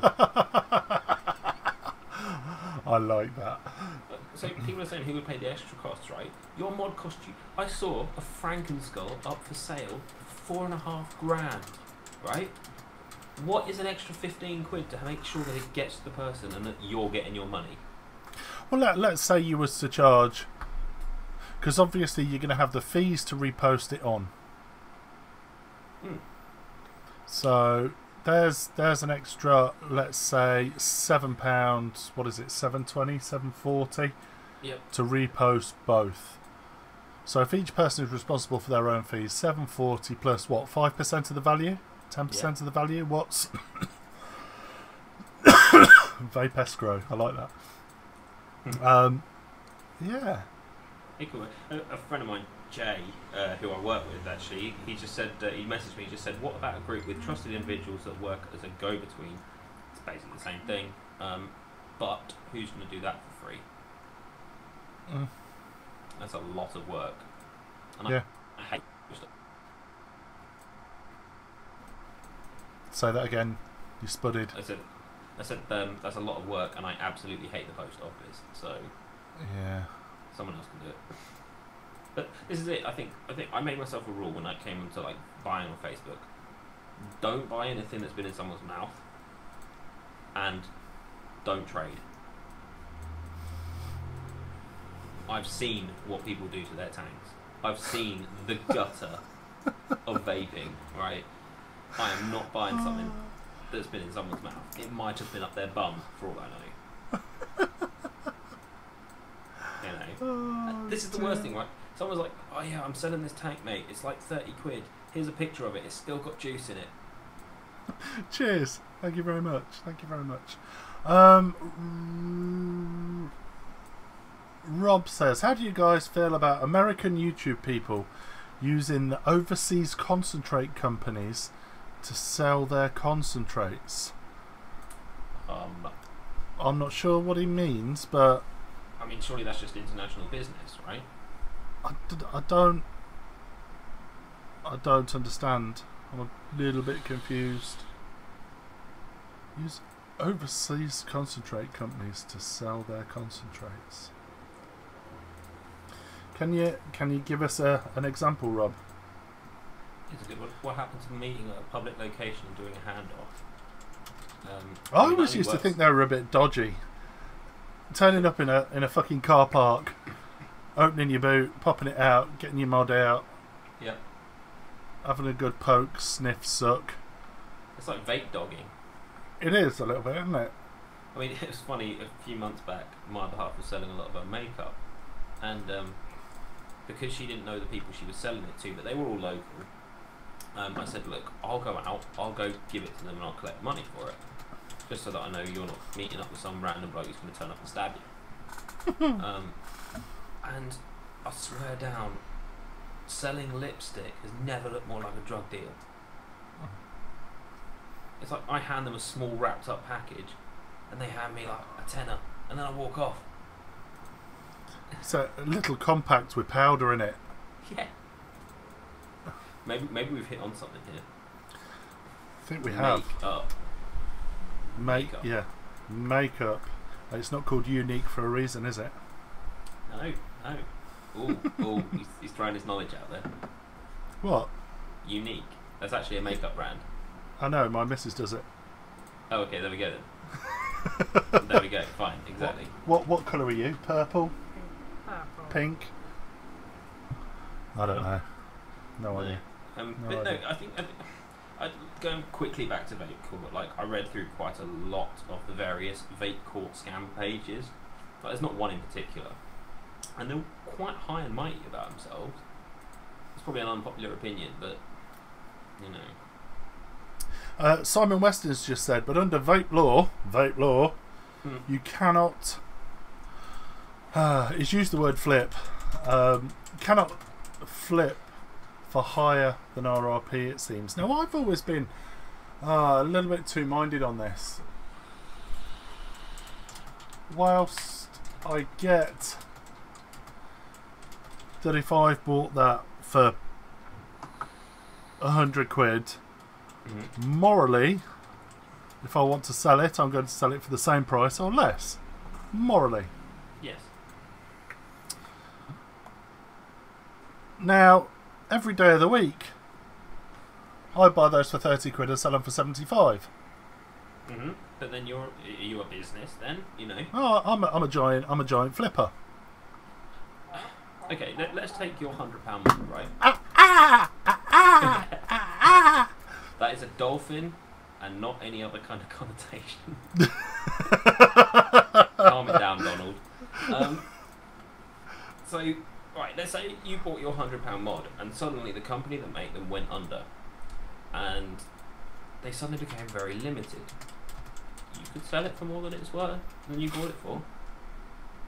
If the demand for them suddenly went up, you would sell it more than you bought it for. Just look at anything that's rare. You're going to go, oh, I've got this antique, but I only bought it for 50 quid. I can't sell it for more than 50 quid. Classic cards, baseball cards, Pokemon cards, Escort Cosworths. Let's... Giant giraffe. Do you know what I mean? It's... I do get... Don't get me wrong, I've seen people trying to sell smock aliens for what they bought them for, right? Fine. You know, I've seen them trying to sell them for more than what they bought them for. But if I've got myself a unique brass gold-plated SQ, and there's only 3 of them in the world, I'm going to sell it for more than it's worth. Or more than I bought it for, rather than not more than it's worth. You see, I have never flipped. I have always, as Simon stated, under vape law, I have never flipped a product. I've never sold a product that I have owned for more than I paid for it. No, and to be fair, neither have I, but then I tend to use them until destruction. I don't very rarely sell stuff on. But if someone came to me and said, I'll give you 200 quid for that, knowing I only paid 100 for it, would you still sell it? Of course I would. But would I advertise it for 200 quid? Probably not. No. No. And I think if the demand for them and the market for them suddenly went up and it happened to be above what you bought it for, i.e., I mean, if Badger's just said houses, for example, you know, if the value of that product went up, you would then match that market value potentially. The second-hand market for vaping is a slippery slope, and I've got some things that I should not have paid as little as I did for them, and other things that I've paid probably the right amount for them. Have you ever paid for anything over the top? No. Not vaping related anyway. Gig tickets, No. yeah. And again, gig tickets, you can't get them. They're no longer for sale, therefore you're happy to pay more than the face value. Of course, exactly. I'll give you 100 for it, Mark. Brilliant. Sold, because Chandler gave it to me for nothing. Sold, so I flipped that. It's got my name on though. I hope that's okay. Yeah. So this Sold. I come from the trading card world with private and I only accept PayPal friends and family. I don't do none of this goods and services shit. No. Direct bank transfer, mate. That's where it's at.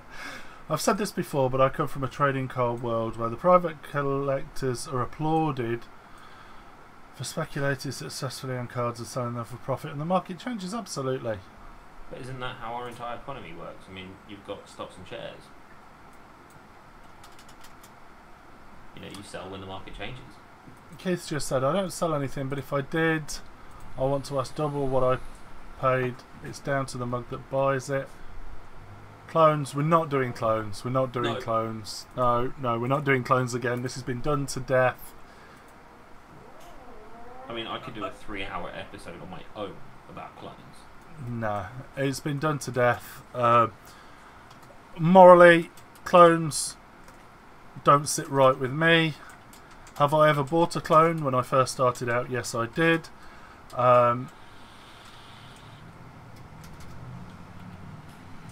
Nah. That's a whole nother world, though. It is. I'm not. I really don't want to go there because it upsets a lot of people. So, as much as I like upsetting people, let's not. Anyway, seeing as Mr. JB is not joining us this evening, we've just had a message to say. What did he say? Happy. Oh no. Happy fucking birthday! Write me off, boys. Yeah, stop there. Stop there. So yes, last week we were talking about. I know this is Vape Talk UK, not Vape Talk US, but and there's that juice that Chris wanted to talk about as well, wasn't there? Maybe we'll just leave that for him for next week. Yeah. So the whole "does it need a nicotine warning" thing. On the pictures on Instagram. So we've seen over the past few weeks posts on Instagram with nicotine warnings. Now, bear with me. Oh, just get.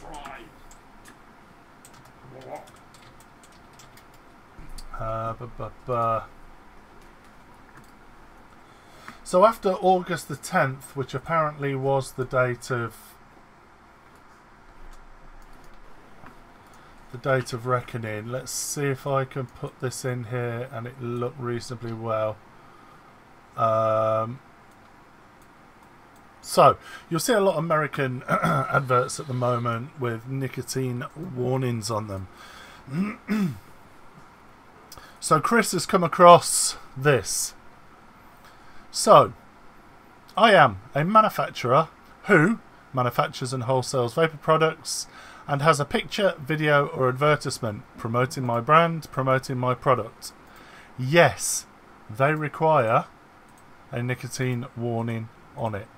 A wholesaler or reseller who retails or wholesales vapor products and has a picture or video or advertisement promoting a brand, promoting a product, promoting a store. Yes, it requires a nicotine warning on the post. An influencer, a vape model, a group shill is paid or receives compensation from promotion, i.e. cash or potentially free juice, and has a picture, video or advertisement promoting a brand, promoting a product or promoting a store, then yes, it requires a nicotine warning. Now the one at the bottom says, I am a consumer who purchases and consumes vapor products and has a picture or video or advertisement promoting a brand, promoting a product or promoting a store. No, they do not have to have a nicotine warning on their posts. That's quite sweeping, isn't it? Yeah. I'm going to say most people will probably ignore that. But then, is it FDA? It's a tricky one. I mean, I'm not that familiar with American registration or promoting or advertising laws. I just don't know. But I think the only people that it's reasonable to expect it to be able to police it are those who are the stores and the manufacturers. I think it's going to be very hard to filter out those who are if you're a sponsor or if you are a team member of whatever or blah blah blah blah blah. I think it's going to be very hard to police that. I think it'd be easier to police it if you're the manufacturer or the wholesale reseller.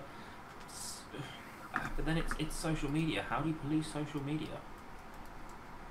How do you police the internet? Let me just get my tinfoil hat on, you know. Yeah. Obviously, we've had our nicotine warnings a lot longer than what potentially the Americans had. And obviously, their nicotine warnings look a lot like ours. In fact, they're almost identical. Yeah. Is that fair to say? But didn't they have that article, whatever, California warning on like 90% of everything they sell out there? Yeah, yeah. Which we never had. No, but they're very similar. I mean, it makes sense. I don't know. It's a tricky one, and I don't know where they're going with it. I don't think the Americans know where they're going with it. I don't think the FDA know where they're going with it. And I think trying to police social media is... I think they're putting all their eggs into the wrong basket with that. It does seem a bit bizarre as to what they're doing. Obviously, they've got their flavour ban.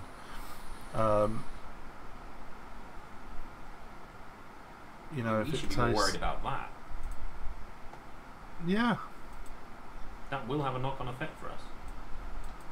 Will it? Or will it just increase what we get over here? What, produce over here? Well, not necessarily produce, but they're not allowed to produce, manufacture. We're not allowed to produce and manufacture. I'm going to turn the comments on so people can see the comments on screen. Yeah. It's an odd one, isn't it? I don't I'm know. not sure. Like you said, I'm not easier sure for them what they're just trying make to them put it on the achieve. bottles. Yeah. Do they have to? No. Other than their article whatever warning. No, they don't. Just put it on all the bottles, then it's in all the images, and then you don't got to worry. I think they're trying to take a little bit of what we've done. Yeah. You know, it's obviously... To be fair, the whole... Since the TRPR, since the TPD, we've actually done pretty well. You know, the industry... Okay, we've slaughtered ourselves a little with cheap juice and everything else. But...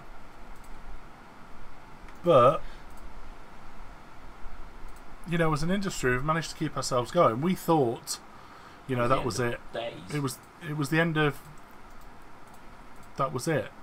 But obviously, we've managed. I mean, I remember it coming in, and I remember picking up. I think I picked up about 900 ml of juice and didn't pay more than 20 quid for it. The night before TPD, right? It was insane.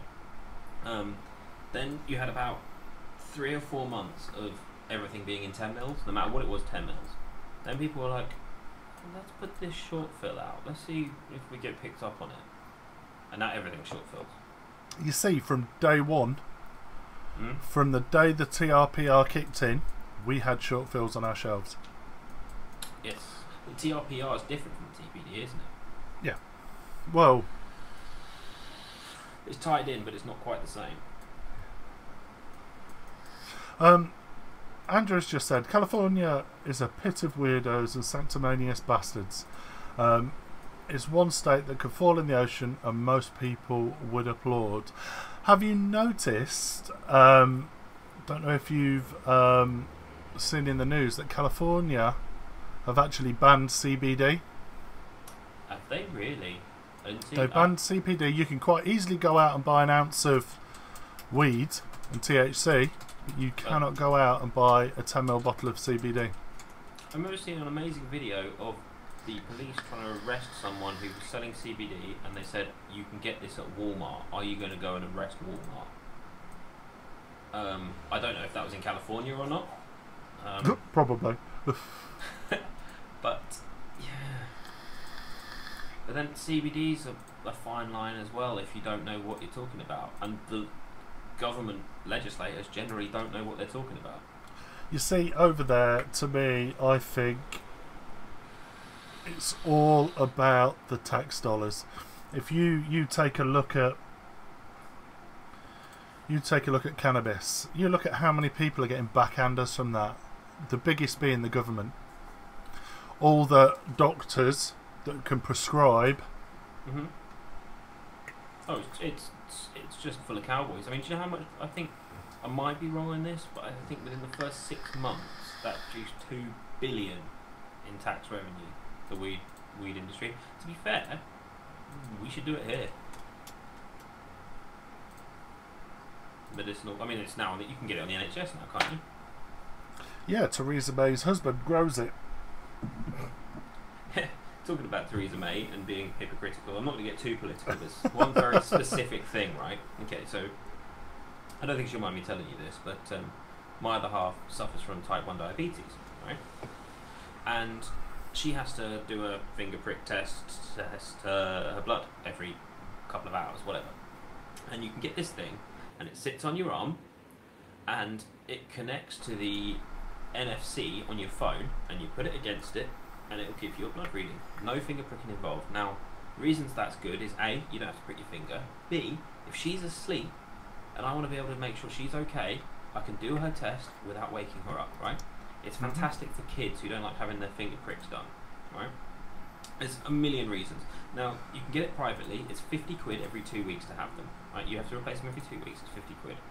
On the NHS, I think the diabetic, a type 1 diabetic will cost the NHS about £3,000 a year in test strips, right? £1,300 a year for these arm things. So it's much, much cheaper. If you don't know, Theresa May's a type 1 diabetic. She has this thing on her arm. She said it was too expensive to have it in the NHS. So she's got them. She's fine. She's sorted. But the NHS, I mean, where we live, in our county, there's 30,000 diabetics, if you can believe that. And the health commissioner has said, no, can't have it. Can't have it. It's too expensive. Yes.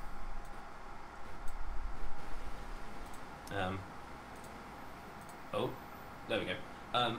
It's too expensive in the NHS, but she sat one with on her arm. And I mean, it's just the hypocrisy of it all. And it'll be the same with weed, you know. It will happen. And again, we've done the whole weed thing to death on the show. You know, I think it has got a place. Mm-hmm. Does it belong within our industry? No, it doesn't. No, not at all. So there's the fact that there's a lot of vape shops all selling CBD flowers at the moment. I don't think that belongs in a vape shop. No, keep vaping, keep CBD completely separate. You know. You see, I'm on the edge of whether the CBD e-liquid belongs in vape shops, and we do stock one brand. As does mine. We stock one brand and one brand only. That's only because we trust TYV. We trust their brand.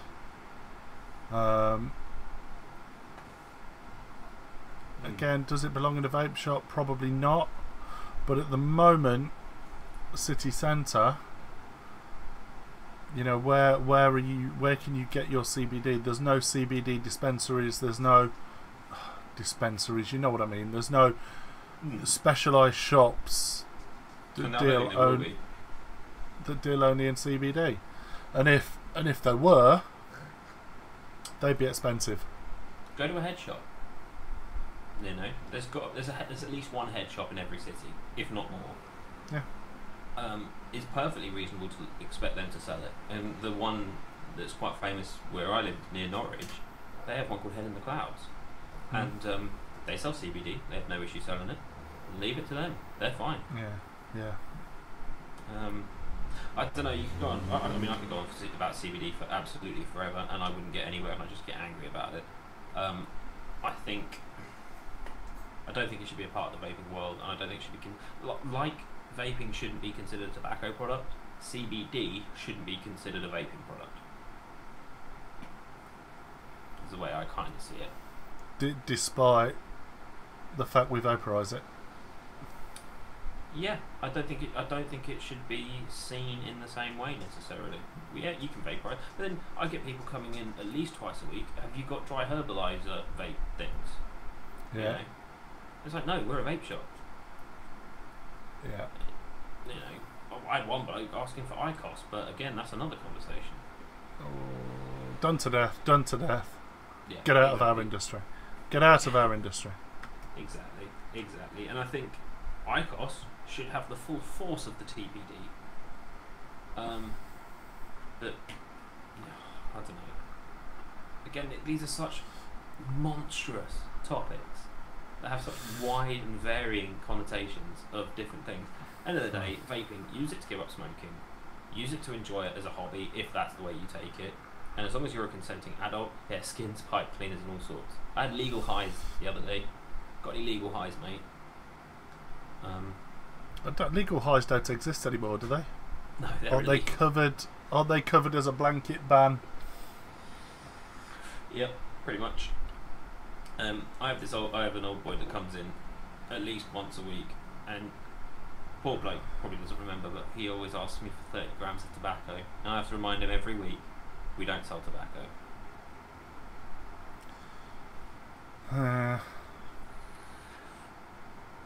A lot of vape shop stoners look.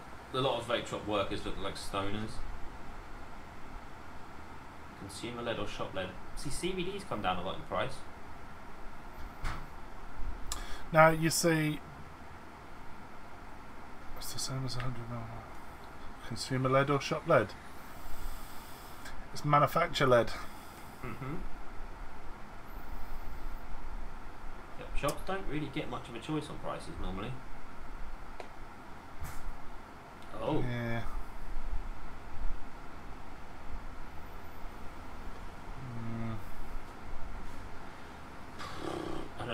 I don't know. It's such a monstrous topic, and I'm not nearly well equipped enough with the knowledge to be able to answer it truthfully. One of my major issues, and I know Badger had an answer for this and was quite vocal on it, but you walk into Sainsbury's, walk into Tesco, walk into Asda, and walk down their pharmaceutical aisle where you can get your paracetamol, your ibuprofen, and your nicotine patches and your chewing gum. Yep. Every single one of those products contain nicotine. However, they don't have a nicotine warning covering a third of the packaging on them. I've only noticed one difference between the two. That if something is officially considered a smoking cessation product, then they don't seem to have nic warnings. What makes it official? I don't know. I really don't know what makes it official, but I ain't paying 12 quid for a pack of gum, put it that way. No. But vaping products, a lot of them do say this is not a smoking cessation product, and they're covered in nic warnings. That's the only difference I can find. What about the little vaporizer pen things? You know, little white stubby things that you breathe in on. That's next to a vape, isn't it? It is, but there's no electronics in it, is there? Not that should make a difference. There is a cartridge in there that contains nicotine. I mean, there's no electronics in this, technically. Is a battery considered electronic? A cathode and anode? Yeah, okay, no, I'll give you that one.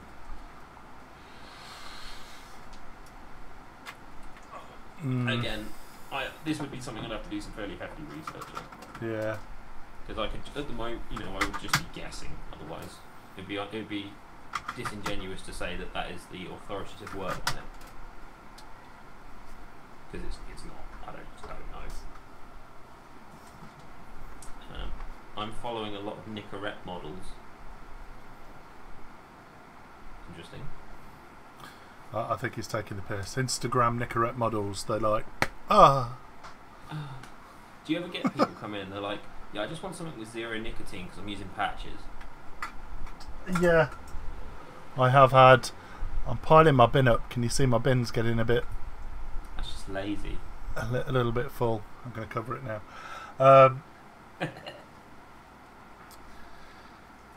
What did you say? Sorry, I missed that. People asking for zero nick, but they got patches. Yeah, I get a lot of people that come in and ask for zero nick. Mm-hmm. I get it, but I don't get it. It's like drinking Diet Coke. I think some people do it just for the habit, you know, and that's perfectly valid. You know, you know what? It's like going. It's like going to a prostitute for a hug. It's like drinking 0% alcohol beer.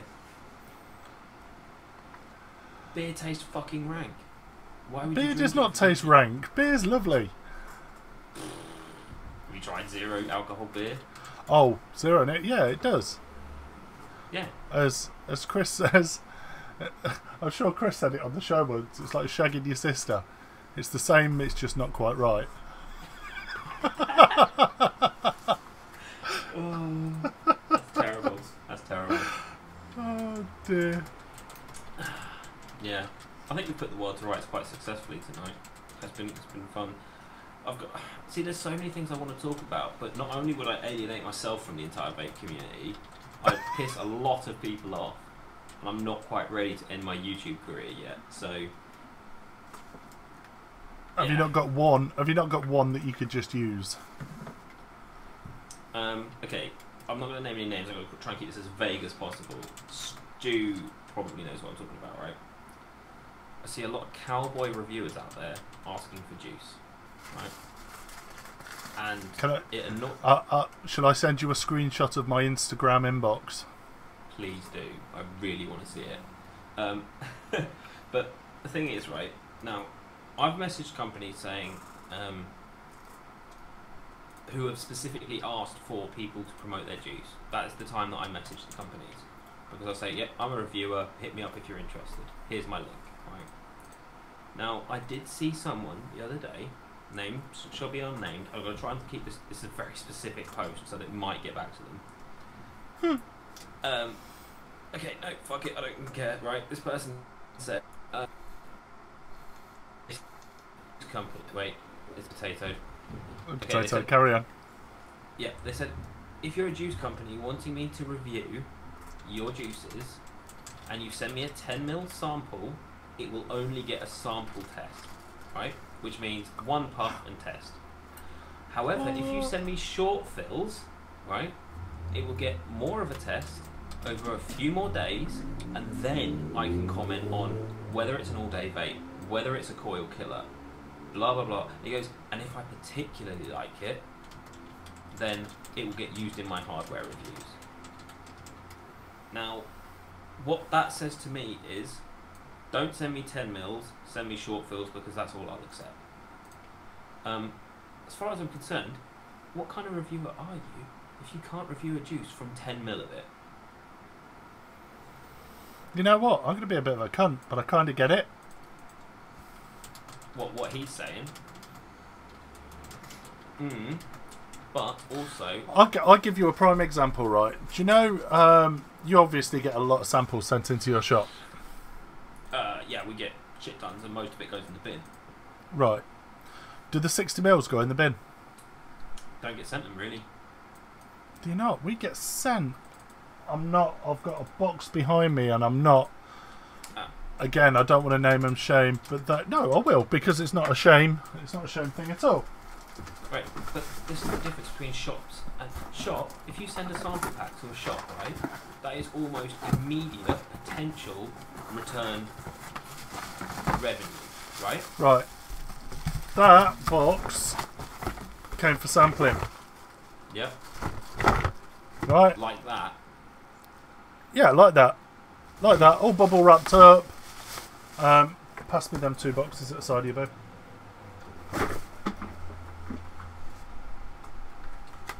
And the other one. The 10ml range came boxed. Yep. Fine. 10ml range came boxed. Yep. And the 60mls will get tested. Yeah. The 60mls will be given a fair test. To me, 10mls go in the bin. Fair enough. They go in a box at the end of the counter, and once that box at the end of the counter is full, they get put in the bin. Here's my retort to that, right? That's a shop. So if I send all of my juice, let's say I made juice, I send it out to all the shops, there's a good chance that they might go, yep, we'll buy it. And if they do, that's immediate revenue, right? Sending stuff to a reviewer is just outgoing marketing costs, right? Yeah. Reviewing, I mean, don't get me wrong, I'm not exactly green as far as my subscriber count goes, but I do give some exposure to companies by reviewing their juice. Okay, now at this sort of as a juice reviewer, I wouldn't have a job if companies didn't send juice out to me to review, and therefore I'm pretty much grateful whether they send me 10 mils, whether they send me 60 mils, 100 mils, whatever they send me, I'm grateful for that fact. I'm not in a position to be picky about it, and I think that's what annoyed me about it, right? Is that I can make a 10 mil last a day to tell you whether it's an all-day vape. If I can't tell whether it's an all-day vape in one day, then I'm not doing my job properly. If I can't tell whether it kills coils in one day, I'm not doing my job properly. I like to think that I have the ability to be able to tell, even from the first few puffs, whether it's going to be a coil killer or not. But if someone sent me, I mean, for example, right, Stu was kind enough to send me his sample pack, which was 10 ml bottles. Okay. Now, I was thankful for that. I made 5 reviews out of it. I wasn't going to start complaining and messaging Stu going, "Oi mate, where's me short fills? You know, it isn't acceptable. Where's my short fill?" And I think that annoyed me. And there's a lot of people out there who only accept stuff. Now, don't get me wrong. I'm luckily I'm at a point where I'm getting juice through, but I'm not getting so much through that I can't give it all attention. I can at the moment give it all attention, which is good. If it ever gets to the point where I'm getting more through than I can physically review, yes, I'm going to have to start being picky. But right now, my channel is being propped up by the companies who are kind enough to send stuff out my way. As a shop, yes, I fully agree with you. You know, because if a company is not willing to invest at least a 60ml short fill, they're not really serious about you selling it. But as a reviewer, I think you should take what you can fucking get.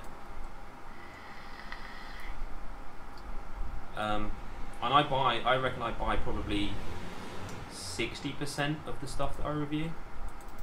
Really? Yeah. I mean, recently, I would say the last 10 videos, I've been lucky enough to have been given that stuff. But when I started out, almost all of it was bought.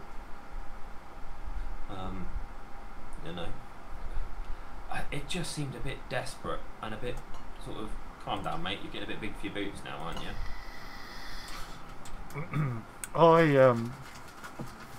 We do have a team who are given juice monthly to promote. We will only sample packs are pre-nicked, right? No, you'll tend to find most 10ml samples are zeros, and they'll be over concentrated as well because they've not been diluted down.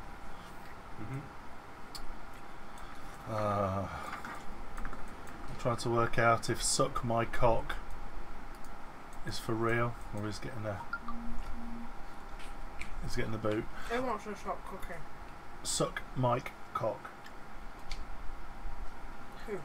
I don't know. I've not got his name or his inside leg measurement. If you want to suck him off, PM him. Who? Don't know. Last bottle oh, cheers, badge.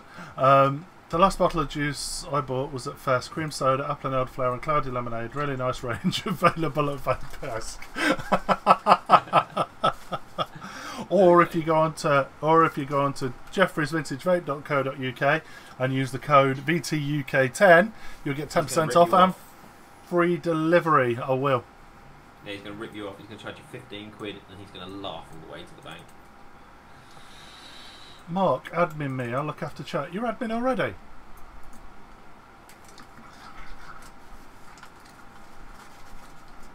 I thought he was already admin. But no, I think it's already dicey as to whether reviewers should ask companies for stuff. It's even dicier to specify what you get sent. The only thing I do, if I say to a company and they send me stuff, I say, can you please send me stuff with your production labels on it? Because I want to be able to show what it's actually going to look like. But yeah, no. What I was saying, we've got a we've got a team that we send juice out to. They promote, they talk about it, blah blah blah blah blah. But literally, I'm not going to show my screen because of the GDPR. But my other folder, if I hold my screen back, all unread. They're all unread ones are all begging. Shall I just add one in there for you, just to increase your load? All want juice. All want juice. I had one particular person that came to us, and we were quite excited. We liked what he did, and what he did was good. So we're like, right, give us a couple of weeks. We're just having a fiddle around with the team, and we'll be back in touch in a couple of weeks. How far was their team? And then I got a message from him the following week, him, her, whatever it was, saying, I've recently become disabled, so I'm going to have to charge you now every month to promote your brand. What? Wow. Did you tell him to jog on? You see, I've got no issue with influencers. Influencers with such a big spread, with tens of thousands of followers, I've got no issue paying. It's no different to paying for a TV ad. You know they've got the following. You know that they're getting 5,000 likes on a photo. You know that they can get it. It's exposure, and I will pay for that. I will pay for a reasonable influencer to promote our brand. What I won't do is pay Nicolette, who's got 2,500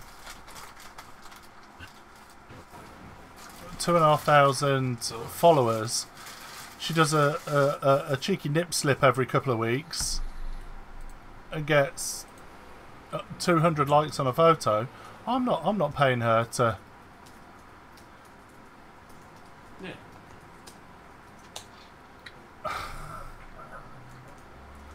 There you go. Sam's giving you an offer.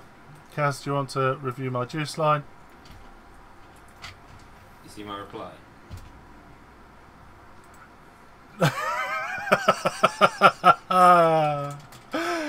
Brilliant. Yeah. Brilliant. I mean, I think I'd quite like to maybe continue. I don't know. I don't want to get any more specific because I will definitely get vilified. But What do you mean? I don't know whether anyone knows what I'm. See, I don't know who knows who in the chat, right? And his best mate could be on here. So, unfortunately, the dude has quite a lot of influence across Facebook groups. Okay. So, yeah. But actually, PM me with a name. Yeah, I will do. I'll and I'll perhaps know. Actually, you know what? Sod it. I'm doing it right now. There you go. That's sent over.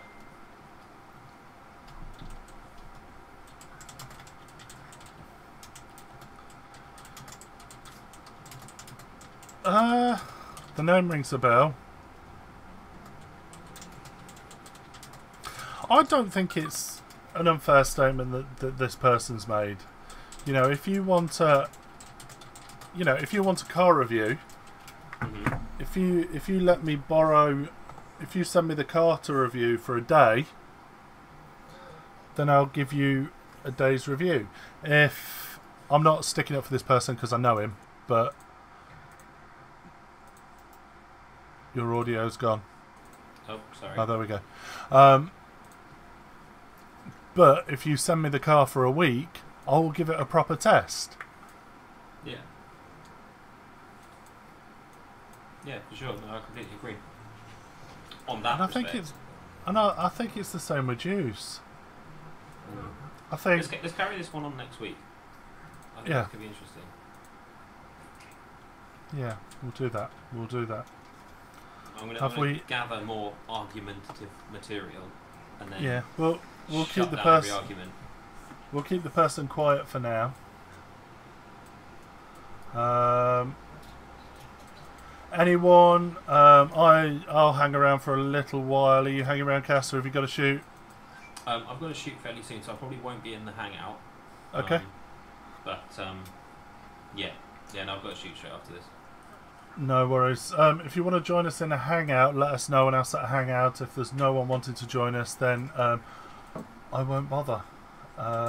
Send JB 50ml milkshake, and JB talks about cards and knives for 45 minutes. It's actually been It's been fun. I quite enjoyed tonight. It's been serious and no talk of cards and all that jazz. Give me a second. Let me just. I don't know how well informed it's been from my point of view, from my side, but I don't know. I get quite angry about certain things. So Yeah. that's yeah, you do. Yeah, you do. No, not necessarily. Right.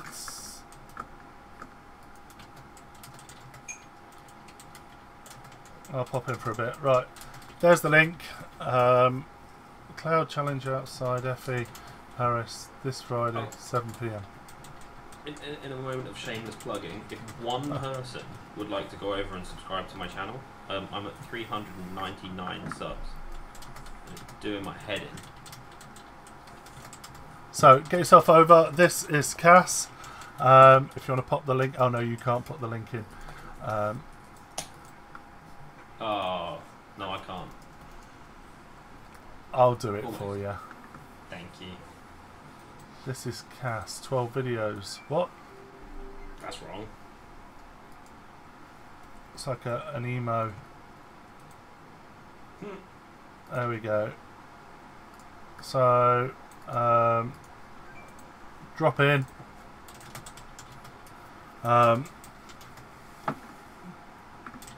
Give him a subscribe. Let's see if we can get him over the 400. I should have a couple of videos up this week as well. I've got one going up tomorrow night and one going up at the end of the week, which will probably be on that rhubarb and custard I was banging on about earlier. Fantastic. Well, thank you very much for joining us, ladies and gentlemen. We will be back next week. I've got a feeling we'll have a slightly bigger team next week. We'll have, hopefully, we'll have Chandler back. Hopefully JB will be back. If not, we'll be looking for new presenters. But thank you very much for joining us. We will see you next Tuesday. Ta-da!